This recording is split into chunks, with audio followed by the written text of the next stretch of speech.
Ladies and gentlemen, come in, have a seat. I am ordained metaphysical minister Corbin reporting live. Please come in, have a seat. Hopefully you are medicated. Hopefully you have meditated.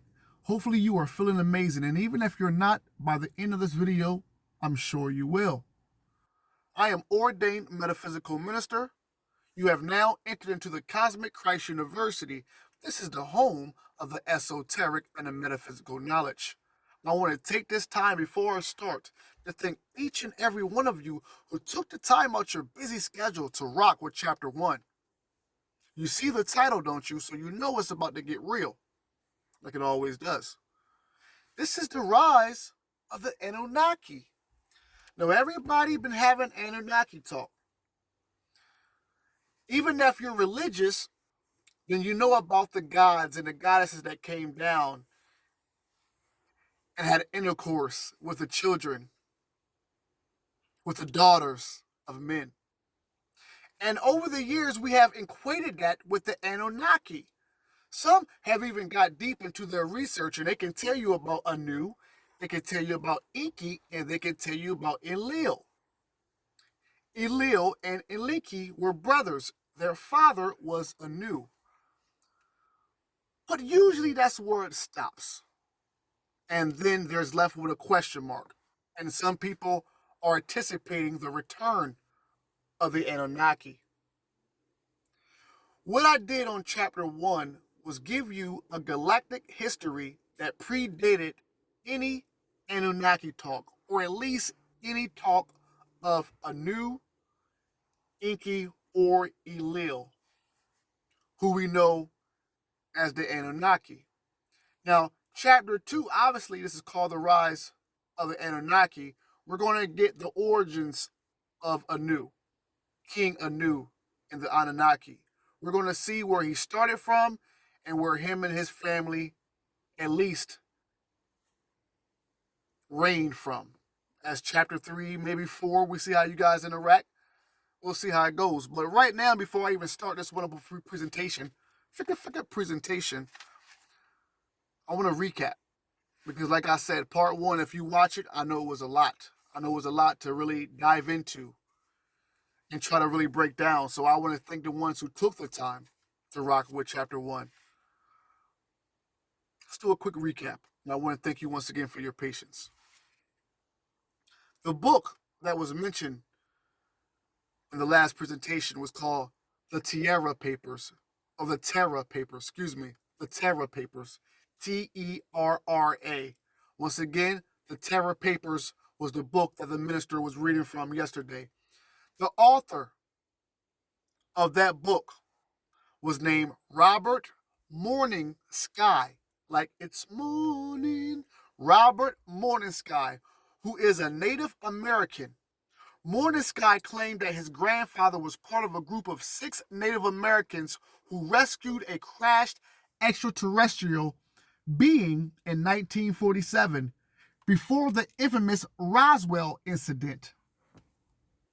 I want to thank my beautiful family for watching. You are now in tune and you are now in class into the Cosmic Christ University. Enroll. I'm here for you.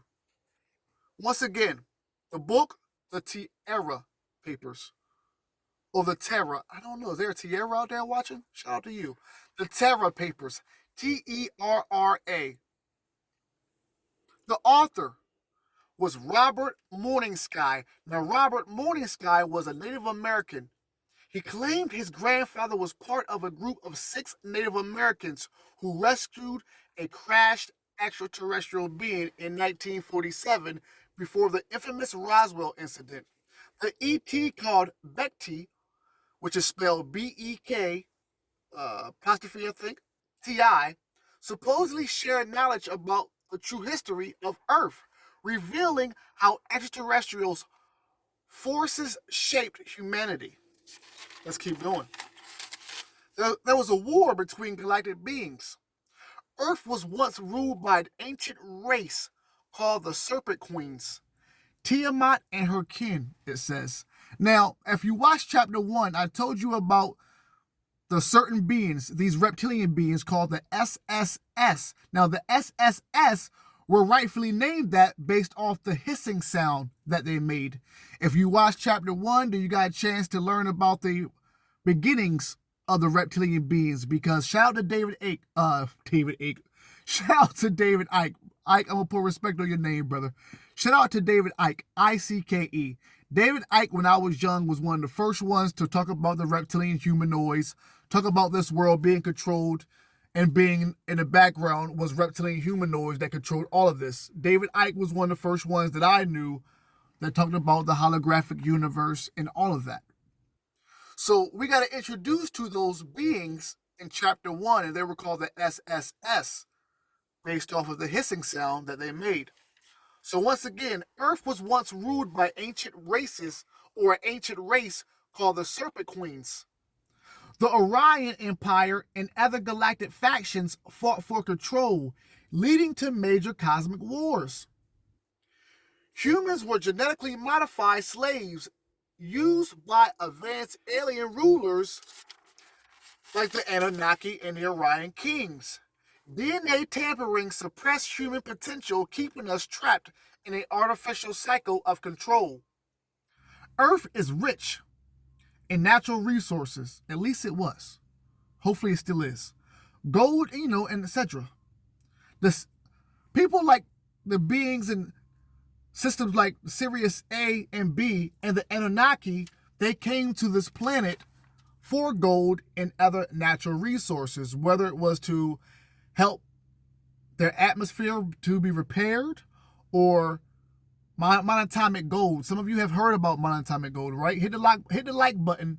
Hit the like button if you have heard of monatomic gold. I actually tried monatomic gold before, and it's pretty awesome. And monatomic gold is like advanced technology. It's gold with a unique quantum property to it. So that's just me recapping, just in case those who didn't watch chapter 1. And I would advise you to watch chapter 1 because chapter 2 is going to be good. We're about to break down Anu and the beginnings of the Anunnaki. But watch chapter 1 if you want to. If not, then chapter 2, this is going to be good too. This is the rise of the Anunnaki. Now, I do want to say this before I go into chapter 2. Robert Morningsky, the author of this book, in the 60s, he was in college, and he turned this work into the colleges in the 60s, thinking he might have something here.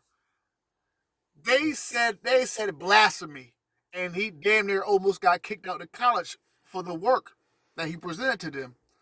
Then he said, okay, you know what? The colleges ain't showing me love. I'm going to take this to a UFO religious organization. He took it there where he met one UFO researcher that said, hey man, listen, all UFOs are is like a technological phenomenon. That's it. There is no connection to ancient ancestors and the cosmic war or cosmic relation between us and them.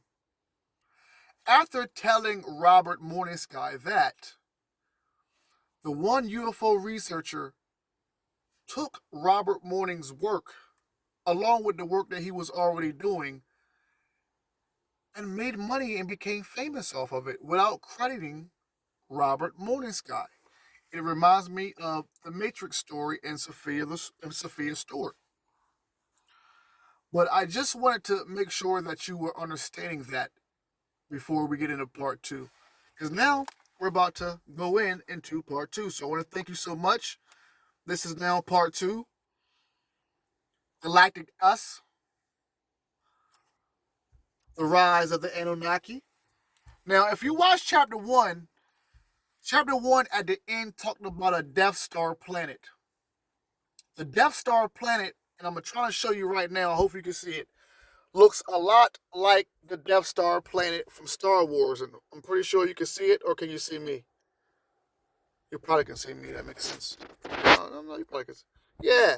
Can you guys see that? I'm not going to waste too much time. If you can't, it's all good. So it makes me wonder, like, damn, who was that UFO researcher that took his work and didn't give him no credit? So anyway, we're about to go into part 2. And I want to thank you so much for rocking with the minister. This is where Anu comes in from my Anunnaki fans. In the era of the great elder, in the era of the great elder, King Anan, and that's A-N hyphen A-N. If you got a pen and pad, remember like I told you on chapter 1, make sure you write these names down. In the era of the great elder king, Anan, that's A-N hyphen A-N, life on ASARR was good. The luxuries and benefits that befitted a conqueror race were theirs to enjoy and revel in. The alliances with the SSST Empire, now if you watch chapter 1, you know that's the reptilian queens. The alliance with the SST Empire had made the kings of SAARRR more powerful than ever before and had permitted the people of SAARRR an opportunity to enjoy a richer style of life. But the power of the throne also made the life of the king more precarious. Treachery, lies, and deceit surround the king. Assassination plots, military coups, and alien invasions were the everyday matters of the king. And I just want you to know that all this is before humans were ever created, by the way. The prince was expected to plot for his father's demise. Distant brothers and illegitimate children pretended to the throne kingship. Now, I want to run this back and whatnot because it sounds like we're about to get to a good story. And I want to make sure I can zoom this up a little bit so I can read thoroughly without no further interruptions. So I want to thank you for your patience. But the power of the throne also made the life of the king more precarious. Treachery, lies, and deceit surrounded the king. Assassination plots, military coups, and alien invasions were the everyday matters of the king. The prince was expected to plot for his father's demise. Distant brothers and illegitimate children pretended to be connected to the throne or pretended to the throne kingship. I'm gonna stop right there. This is all before humans, and this is what and as above, so below, obviously. But think about this, family, as far as the galactic sense. When we talk about Star Wars and Star Treks, Stargate SG-1, great shows, by the way, great movies. But this is where the Gene Roddenberrys and the George Lucases get their story. These are your stories. I just want to get that out there before I continue with the presentation. Because don't worry, we're about to get to Anu and the Anunnaki. But this is your story. You have to sit with this and decide if this is your story. But this is your story regardless. Let's go back in. And I'm going to read up top, and then I'm going to just keep on going from there. And thank you for your patience. In the era of the great elder king, Anan, life on ASARRR was good. The luxuries and benefits that befitted a conqueror race was theirs to enjoy and revel in. The alliance with the SSST Empire made the kings of SAARRR more powerful than ever before and had permitted the people of SAARRR an opportunity to enjoy a richer style of life.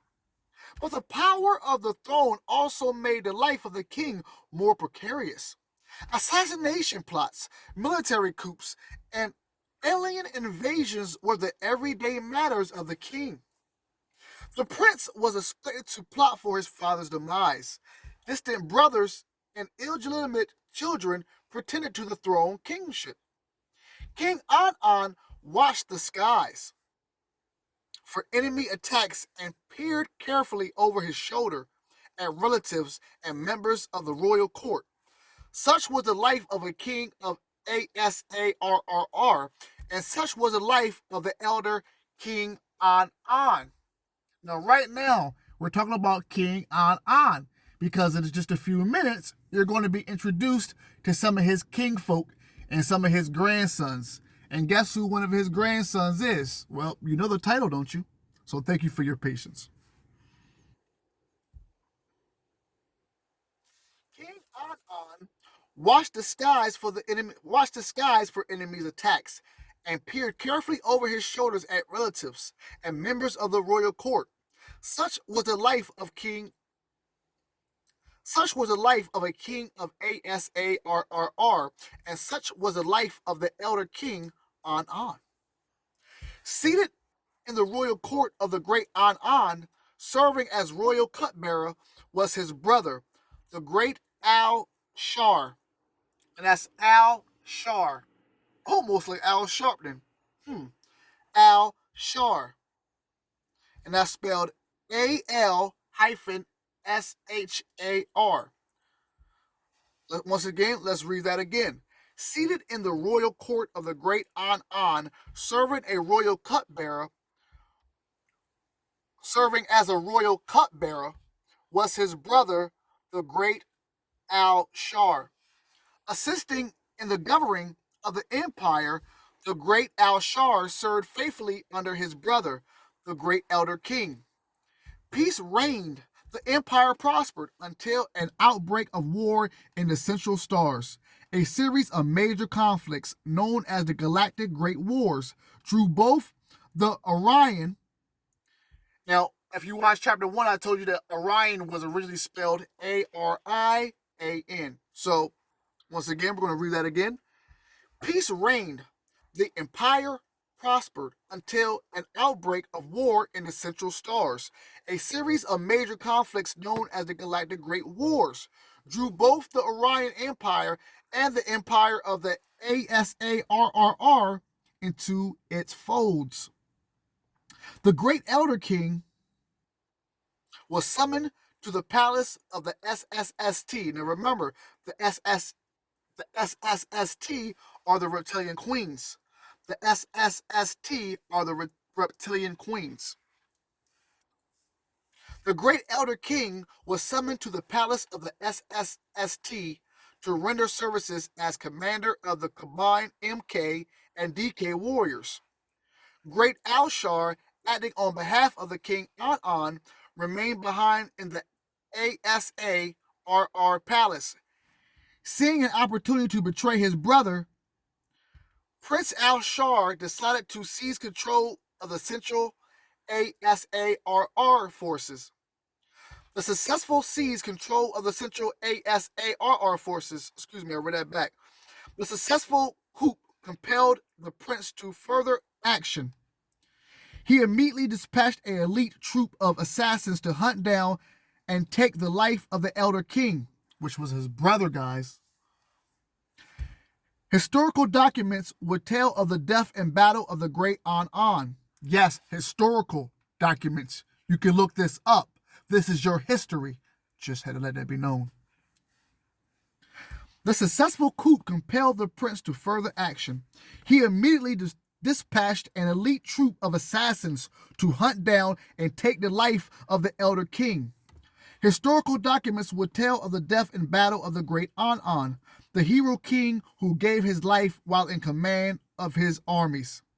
But those who were in the court of Asarr knew why the king had died and who was responsible. The people ain't stupid. The people weren't stupid. This man took the opportunity, or this God, I guess we can't even call him man because humans wouldn't even create it. But this God, this ancient being, Alshar, waited till his brother Anan got put up in a sticky situation, and then he took over the palace, and that was in his eyes, his rightful opportunity to seize control and set up and kill his brother. As I said, as above, so below. Ain't nothing new under the sun. Let's keep on going. Prince Alshar, royal cupbearer, was now King Al. Are y'all with me? 19 minutes. And like I said before, it says the rise of the Anunnaki. That's what you're watching. This is the rise. This is how a new rose. I know there are maybe young kids who are watching this, inspired kids who love the alien stories. There may be people my age who love these stories. I want you, if you are a producer, if you're a filmmaker, then put these stories together so we can get the truth. We got the Guardians of the Galaxies, we got Avatar, we got Star Wars, but let's do this and know this is our truth and not just something that's fictional. This is non-fictional. This is our truth. Let me go back in the presentation. I thank you for your patience, by the way, always. Great Al-Shar, remember, who was the brother and assassin at the end of King An, the great elder. So now we're moving on. Prince Al-Shar, royal cupbearer, was now Al, spelled A-L hyphen A-L. Once again, for those who got the notepads and the pens and pencils, thank you for keeping notes. Prince Al-Shar, who was a royal cupbearer, was now King Al, Lord Prince Anshar, son of the hero King An, and heir apparent, was captured and placed into exile by the new king. Let me read this again slowly. Prince Al-Shar, royal cupbearer, was now King Al, Lord Prince Anshar, not to be confused with Al-Shar, but Anshar was the son of An. So An, which is A-N, and thank you for being with me, A-N, not to be confused with Al-Shar, but Anshar was the son of the now assassinated King An, and heir. So once An was killed by his brother, Anshar was supposed to take reign. But what Al-Shar did was this. It says the son of the hero King An, and heir apparent, was captured. So Al-Shar captured Anshar. Anshar was captured and placed into exile by the new king of Asarr. His claim to the throne stripped away forever. Wow. To ensure his personal safety, the great king Al made the grandson of the great An his own personal cupbearer. Disposed Prince Anu. So at 22 minutes, if you want to timestamp this, you are now getting the rise of Anu, the introduction of the Anunnaki. The father of Enki and Enlil is about to make his introduction in this presentation on chapter 2. I thank you so much. Now let's bring this back so now we can understand. King An was the great wise elder and king. He had a brother named Al-Shar. Al-Shar took the opportunity once An had to go and represent for his people to seize the palace of his brother and get him killed. He got him killed. Anshar was going to be next in line because he was his father's son. That's how it goes. That's how it still goes to a certain extent. Once his father was assassinated, he was supposed to take charge. But Al-Shar, whose name now is King Al, captured Anshar and placed him in exile. Now Al-Shar is a new king, but listen to this.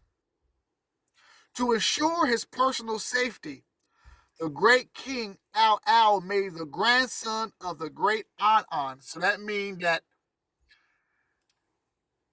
Anu and Anshar were cousins. To ensure his personal safety, the great king Al made the grandson of the great An his own personal cupbearer. Disposed Prince Anu was both hostage and servant to his king and uncle. Revenge would have to wait. Let's stop there. I'm telling you, this is the rise of the Anunnaki. How about that? And I want us to stop. And even though this is our galactic history, I want to compare it to things that happened on Earth. Let's bring it to Earth. Brothers going against brothers. Wars happening all over the world. This ain't nothing new. This has been going on galactically for a while. And these people that were in the galactic history are now still here in the present doing the same thing. Some benevolent and some working against us.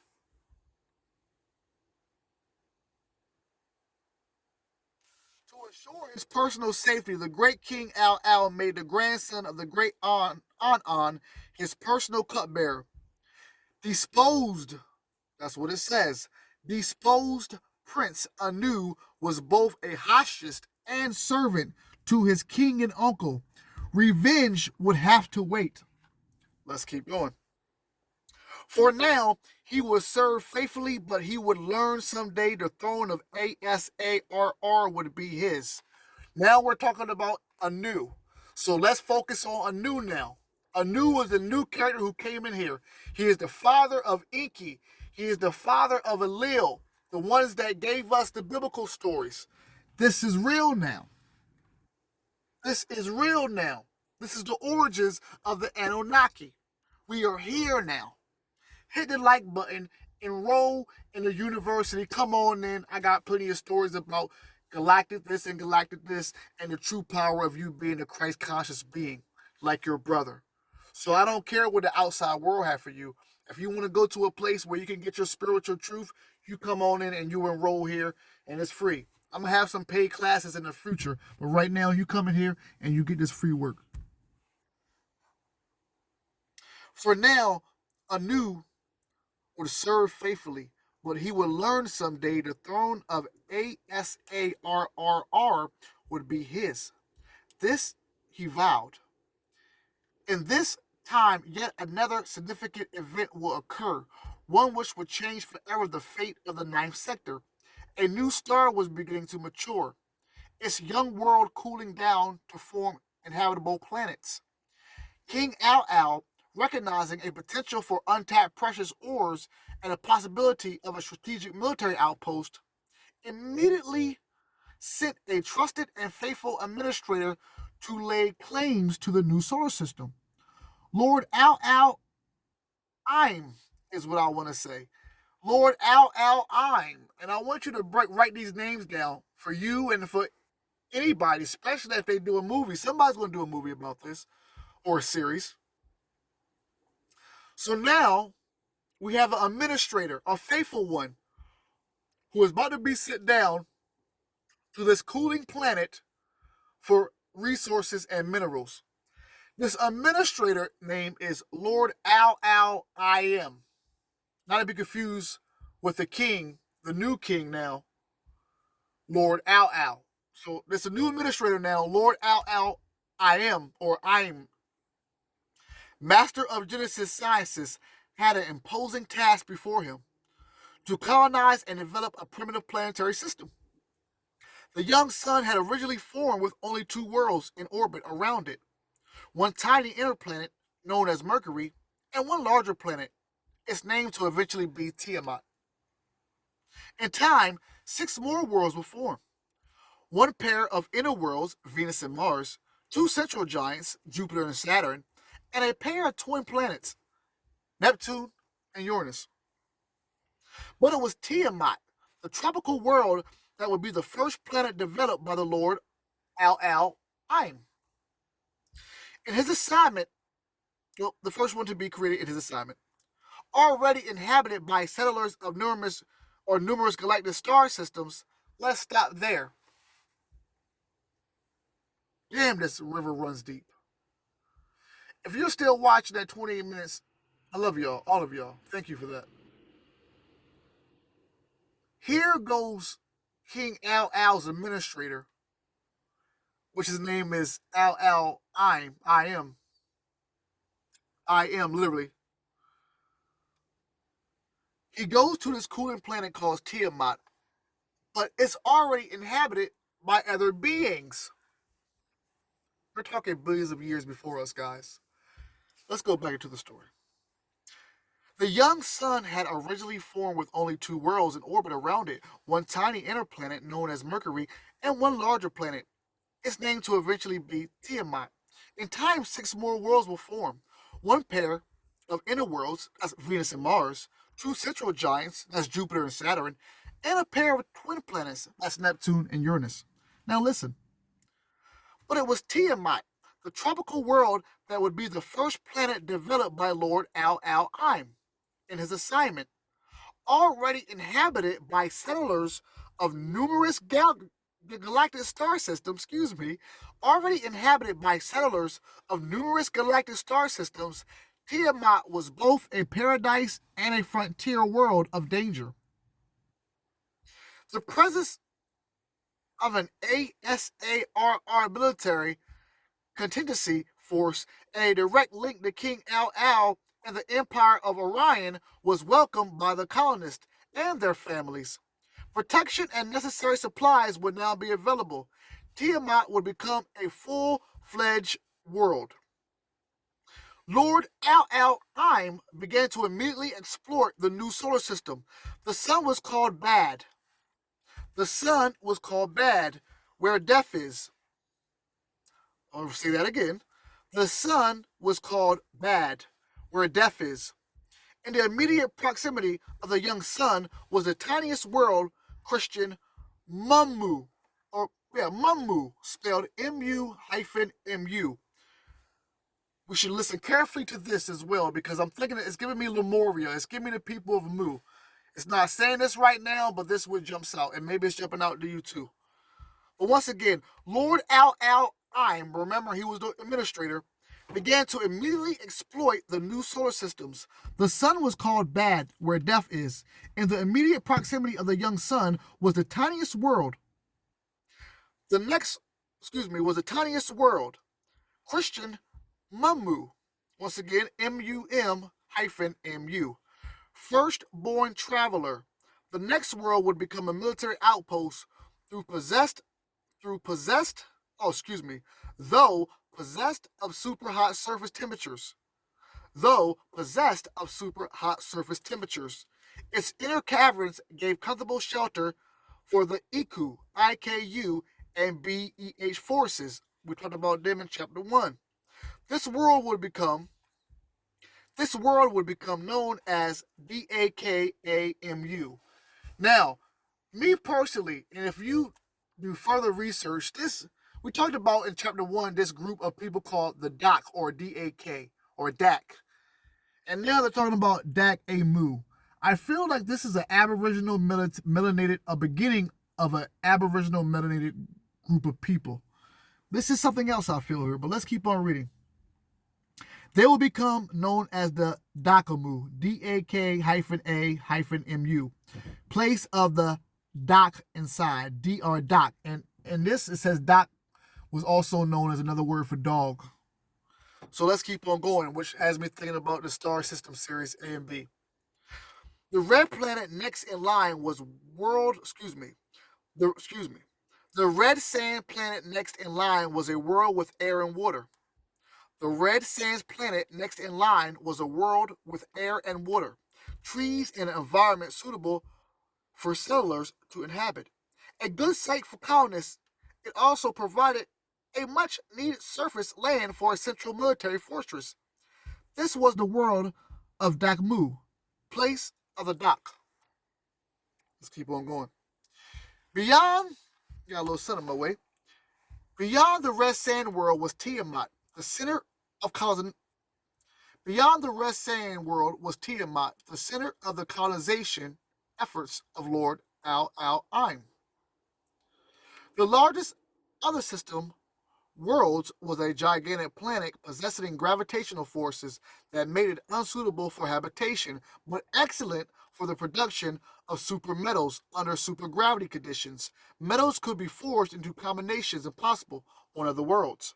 Barbar U is another one, guys. Barbar U, that's B-A-R-U. Actually, there's a hyphen before the U. It was called World of Metals. Now let the minister bring this one back for you once again. Beyond the red sand worlds was Tiamat, the center of colonization efforts of Lord Al-Im. The largest of the system worlds was a gigantic planet possessing gravitational forces that made it unsuitable for habitation, but excellent for the production of super metals under supergravity conditions. Metals will be forged into combinations impossible on other worlds. Barbar U, it was called, World of Metals. The second Titan world was the most dangerous. Internal forces were highly unstable, possessing a constant cloud of dust and rocks, circling around its furiously spinning center and with gravitational forces that pulled many ships into an uncorrectable spin. The giant will be known as Targallu. That is spelled Targallu, the Great Destroyer. Of all the planets, the ring one would prove the most dangerous. A distant past, Targallu was a large cold swamp planet, poisonous gases in the skies. Now it says Shanama, that's spelled Shanamma. There's a lot of names I know, but if you're writing them, awesome for you. This is history. This is Anunnaki history. This is your history. A distant past, Targallu, spelled Targallu, was a large cold swamp planet, poisonous gases in the skies. Shanama, that's spelled Shamma, would be difficult to colonize, but would be ideal for Genesis experiments. The outermost world was called Eru. Eru. IR-U. And for my family to ask about Nebrew, I think this is where we're at right here, because it's sounding a lot about Nebrew, right? It sounds like Nebrew. But let's keep on going. Let's keep on going. The outermost world was called Eru, or IR-U, a near twin to Sha'ama in size. Eru was a watery world with a misty covering. A watery world with a misty covering. Though the task was difficult, Lord Al-Im would prove successful. The task was difficult, but once again, he would prove successful. The extremely high gravity forces on Bar-U simplified the manufacture of heavy metals, unstable in an environment with low gravity. Military outposts of Dakamu and Dakmu proved secure and strong. Experimental farms on both Shanama and Eru showed promises. The settlements on the moons of Bar-U and Targallu were also thriving, but Tiamat was the crowning glory to the efforts of Lord Al-Im. With the support of his king Al-Al back home, the administrator was able to develop Tiamat into a paradise far beyond expectation. Facilities to extract newly discovered ores were constructed. Atmospheric conditioning centers soon began the tedious task of transforming the skies into a more suitable environment. As a source of precious ores, and that's spelled ORES, and a strategic control point of traffic on the Ninth Passageway, star lanes, the new systems further strengthened the stranglehold King Al-Al held on the outer Ninth Sector. And his final project, Lord Al-Im constructed a nearly perfect duplicate of the palace of the Asarr kings, known as Kai, that's Ki. Its name literally meant in the likeness of. The new solar system of Bad had been conquered. In recognition of the efforts of Al-Im, the system was called Aradu, A-R-D-U, the master place, and its lord was Al-Im, the Engi, E-N-Gi, lord of the world in the likeness of, A-S-A-R-R-R. Under the premise of executing control of the star lanes of the Ninth Sector on behalf of the SSST Queens, Al-Al was able to control the travelers who enter the galaxy through the passageway. Wow. By refusing travel on the star lanes, King Al-Al could prevent potential alliances with the Orion from being formed. Negotiation with other galaxies were subject to the whims of King Al-Al, an intolerable situation for the SSST Queens. So everybody would seem like everybody was good with everybody. The ASARR Empire could delay or undo all crucial SSST political and economic alliances. King Al-Al had turned Aradu into an island outpost of phenomenal power. Phenomenal, that is. And though the great Al-Al had further strengthened the ASARR throne, he had also weakened his position with the SSST royal court of Orion. What the great Al could not foresee, what he could not suspect, was his own future. His very survival was hidden in the distant worlds Al has developed for him. How y'all doing? Y'all doing good out there? Take a quick break. Got a little bit of water in here. A little swig. 40 minutes, I want to take a break. Now, I'm going to do probably about an hour. But you have heard an Anunnaki story. For what you have heard the Inky story. You have heard the Lil stories. This is why people can make good movies like Star Wars, Star Trek, the Guardians of the Galaxy, because they're just taking parts of these. These are long stories. You gotta admit, and I gotta admit, but these are stories that are history, not his story, but our galactic history. That people, I mean, this is billions of years ago, guys, billion of years ago, billions. And now, in the age of Aquarius in the quantum world, through artificial technology, we can start now re-entering that world and interacting with the ancient gods and goddesses more now than ever. Now, don't worry. We're going to get to Anu more. Remember, where we left Anu was still a servant. He was still a servant and somewhat a slave to his uncle. So we're about to get to Anu in a minute. Let's read this again. And though the great Al had further strengthened the ASARR throne, he had also weakened his position within the SST royal court. Remember, that's the Serpent Queens of Orion. What the great Al could not foresee, what he could not suspect, was that his own future, his very survival, was hidden in the distant worlds Al had developed for him. Listen to what I'm saying. Remember, Al is the administrator who went to Tiamat, which is where's Earth now. Earth. We're talking Earth now. He was an administrator for King Al.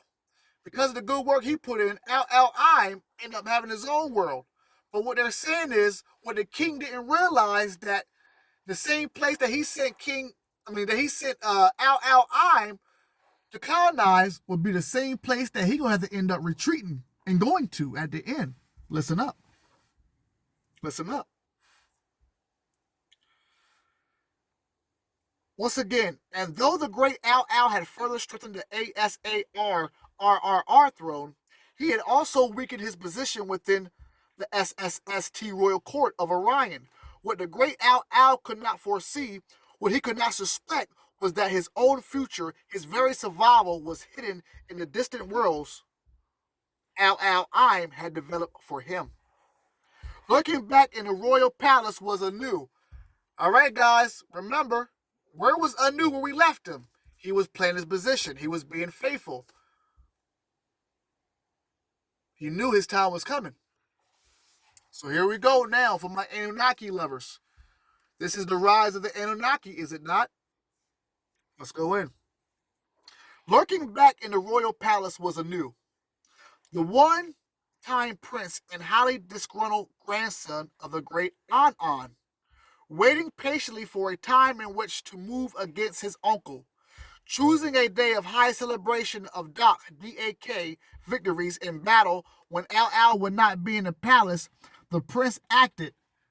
This sounds familiar, don't it? For those who have been watching, right? Let me read this again. Looking back in the royal palace was Anu, the one-time prince and highly disgruntled grandson of the great Anan. If you have been watching and paying attention and listening, you know that Anan was the great king and the wise one who was killed by his brother. In a similar way that you're about to hear how his grandson Anu reclaimed the throne back. Now listen, payback is a what? Payback is a what? All right, here we go. Lurking back in the royal palace was Anu, the one-time prince and highly disgruntled grandson of the great An, waiting patiently for a time in which to move against his uncle. Choosing a day of high celebration of DAK victories, the battle when Al would not be in the palace, the prince acted. The loyal followers of the great An, still angry at Al's betrayal, joined with Anu. Overwhelming force and lightning speed assured the prince of immediate success. King Al, hearing of the war in the palace, chose not to fight the prince. King Al chose not to have any smoke with Anu. Instead, he fled.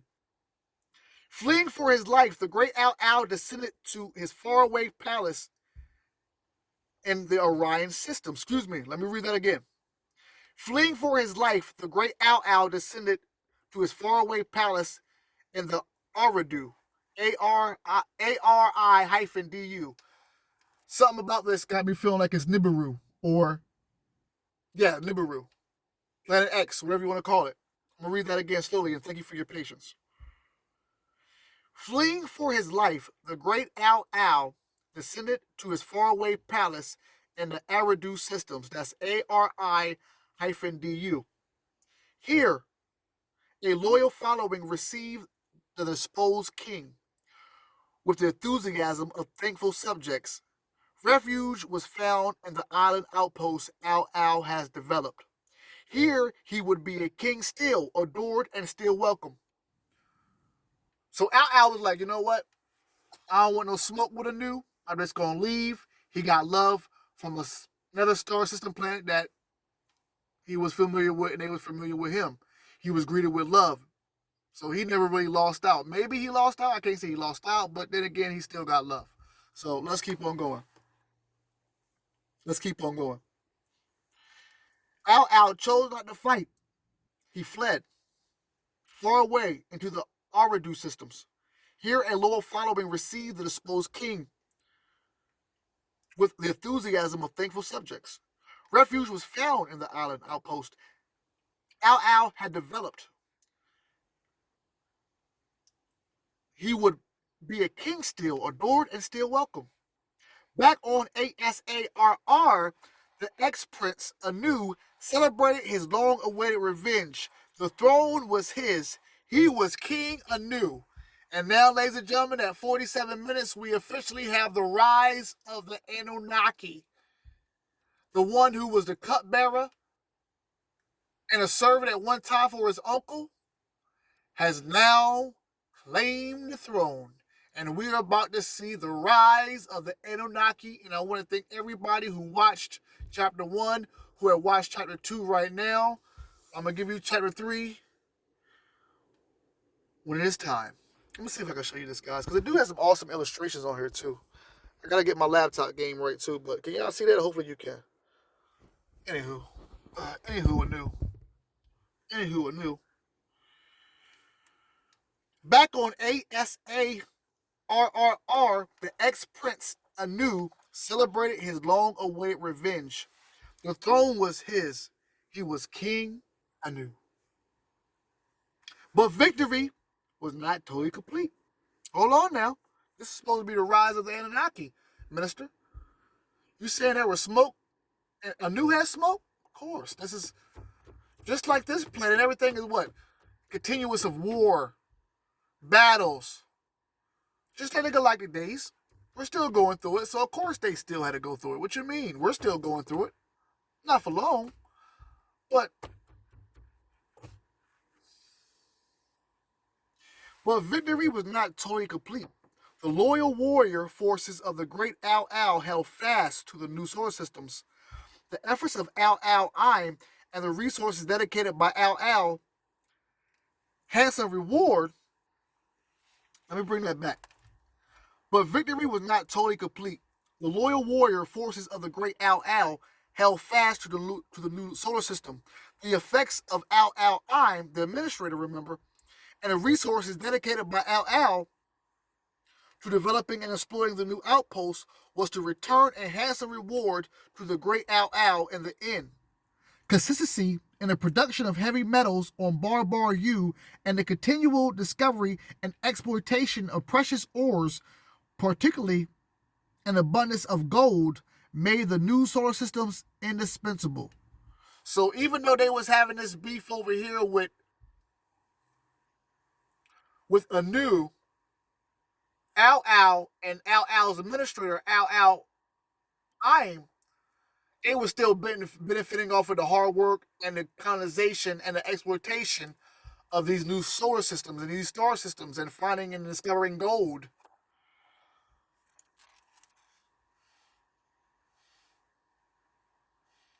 The strength of Al hold on the solar system, a very strongly worded commute sent by the SST Queens asking that a civil war be avoided, and the vital resources brought into the new systems, all combined to give King Al a very powerful position from which to negotiate a tentative truce and a reprieve.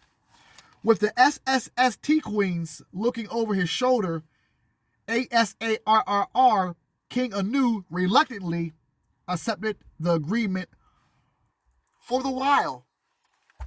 For a time, King Al continued to provide a steady and a abundant stream of precious ores and metals to ASARRR. The angry Anu accepted the shipments on behalf of the empire of the ASARRR and the Orion Empire, but continued to look for any sign of weakness, any trouble that might give cause to bring his DAK armada down on his uncle, Al. He didn't want no smoke. Nobody wanted smoke with the SST Queens. Now, if you watch chapter 1, the reptilian beings were here before anybody was here, and they feel a certain right to, it don't matter what planet. It don't care if it's Earth. Earth to them is a small, tiny toy. All of this, beyond the solar system that we have, is rightfully supposed to be theirs in their eyes. Because when they were here, it wasn't nothing else. It was nothing else except them at first. And then that's when everything happened. So let's keep on going. Where we at here? I'm gonna stop at an hour. Let me get the sun glare. Anu placed his own elite IKU star pilots, the Iki. Now, it reminds me of what I hear in certain Anunnaki stories, the Iggy, IGGI. But in this book, it's been saying the Iki, IKIKI. Maybe it's that one UFO researcher that took and stole the information from Morningstar, and he just replaced the word Iggy in place of Icky. Or respect to Robert Morningsky, because you're getting your respect now, and there are going to be more people on this platform that's going to make sure Robert Morningsky get his respect. You better believe. So Anu placed his own elite star pilots, the IKIKI, into orbits throughout the solar systems. Any transgression, any mistake made by Al would bring down the wrath of His Highness King Anu. To further secure the solar systems, King Anu placed his own son, Prince An-In. An-In. Of course, we know who this is, but I want you to write it down so you have the original name of his sons. An, A-N-hyphen-E-N. To further secure the solar system, King Anu placed his own son, Prince An-In, in charge of the elite starships and a special group called the Iki, the Watchers. His title would be Enlil, Lord of Command. So if you didn't know before, Enlil's name means Lord of Command. To ensure shipments of crucial resources remain intact and on time, King Anu appointed his eldest son, Lord Prince E.A. Lord Prince E.A. I told you, beautiful people, I didn't leave you hanging. At 54 minutes, I did not leave you hanging. By the end of part 2, you have now fully know the origins and the beginning of how King Anu got his reign Reign. And now we are being introduced to the key players in the Anunnaki story. There's got to be a young kid out there who's going to be a famous movie director, a famous film director one day. I hope he get this story and make it go big. There's got to be a producer, somebody who loves the galactic truth that will make this as big as I am making it now. Enroll in the university. Come on, join me. I'm right here for you. This is powerful. Let's read that again. And then I'm going to stop here. And then we'll go into chapter 3, part 3 when it's time. To further secure the solar system, King Anu placed his own son, Prince An-En, that's spelled A-N-E-N, in charge of the elite starships in a special group called the I-K-I-K-I, or also known as the Watchers. His title would be Enlil, E-N-L-I-L, which means Lord of Command. To ensure shipments of crucial resources remain intact and on time, King Anu appointed his eldest son, Lord Prince Ea, also a master of Genesis science. Genesis science, church people, spiritual people. Remember, the Bible is, in the beginning, the Bible is titled what? Genesis. In the beginning in the Bible stories is low-key giving you the whole story of Enki and Enlil. So when you read the Genesis Bible in your story, let me make this clear. When you are reading the Genesis Bible in your story, we are now here, and when Anu sent his sons to come down here and colonize this place. In the beginning. Let's get ready to end this part 2. To ensure shipments of crucial resources remain intact and on time, King Anu appointed his eldest son, Lord Prince Ea, also a master of Genesis science, to the position of Engi, that's E-N-G-I, the very same position once held by L-L-I. So now it is saying that Prince A, also known as Enki is now the administrator. Before it was Al-Im, who was the administrator for Lord or King Al. Now it's Enki, who is now being administrator, and that's what the position his dad gave him. Lord Prince Enlil would be based on Tiamat, as would be his brother Prince Enki. Enlil would travel the skyways. Enki would develop the system worlds and conduct continuing Genesis experiments on the watery world of Shan'ama. Mining production and metallurgical operations would also fall in the realms of Prince Ea control. In this way, the king was assured his hand would extend over Al solar system. I'll get to where I'm at soon, because what I'm thinking is this, and if you're thinking like this, you're thinking with me. Think about, let's go back to King An, his brother. Let's go back to what we've seen happen with Al and Anu, who were, uncle and nephew. So somewhere between the sons and their brothers, there's going to be a beef. Somebody's going to want to take somebody's position. We know that for sure is going to happen. So let's keep on going. Now, thank you for your patience. We're almost out of here. Lord Prince Enlil would be based on Tiamat and would be his brother, Prince Enki. Enlil would travel the skyways. Enki would develop the system world and conduct continuing Genesis experiments on the watery world of Shan'ama. Mining productions and metallurgical operations would also fall into the realms of Prince Ea control. In this way, the king was assured his hand would extend over Al solar system. And we're about to end it here. And so it was, for many periods. Former King Al would keep his word, producing the resources and maintaining order in the ninth passageway, while King Anu reluctantly allowed a once hated foe to remain in power in the ninth passageway. But Anu would never forget the injury he had suffered under the hands of his uncle Al. When speaking of King Al's duplicate palace, the great Anu always referred to it in an angry and disparaging manner. An impure palace, he called it. His own palace on Asarr was the pure one, the Eridu. or it may probably be Nibiru, but we'll find out later on. He said his planet, ASARR, was the pure one. The ARIDU, the palace, was the dark one. Tiamat itself was the world of darkness, regardless of its achievements. King Anu would never forget the torments his father had endured, the hatred of a lifetime well up within his very being. King Al would live up, but he would pay for his sins against the family of Anu. So let's stop there.